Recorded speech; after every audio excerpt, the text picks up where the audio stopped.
Hi everyone, Melissa here, coming on today with hashtag 2crafters1design as well as Saturday Morning Makes. Hashtag 2crafters1design is hosted by myself, Mo Creations, Girliest Cards, which is Gloria, and You See Why I'm a Diva, which is Lisa. Saturday Morning Makes is hosted by Jillian Norwood, and her hashtag is hashtag SatMornMakes. All of the links will be down below, so make sure you go over and visit the ladies' channels, as well as use those hashtags to see what everyone else has created. All right, so this week's theme was mushrooms.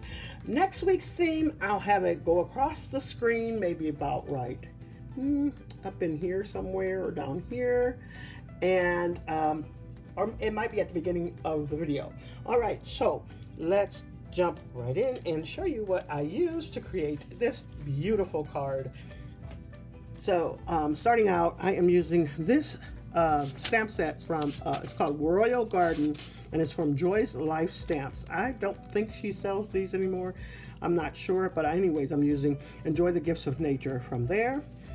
And then I pulled out an old Cuttlebug embossing folder, which is called it's from Freshly Picked. And so I'm using that embossing folder. Hopefully you can see the mushrooms on there, but if not, you'll see it on the card. Also from Elizabeth Crafts, I'm using some of her grass dies there. And then also from Elizabeth Crafts, I'm using these dashing rectangles.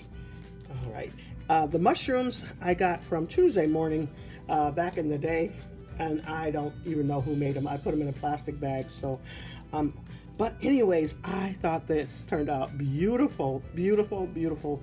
I did use some Distress Oxide ink for the back, and I forgot which color it was. I didn't pull it out, but it might be like that saltwater taffy, but I'm not definite. And then I also added some of these little clear gems on here. Really, really pretty. And then as you can see that the mushrooms have a little bit of shine to them. And I also used that like a top part of the mushroom to cut out this paper here, just so that it kind of matches.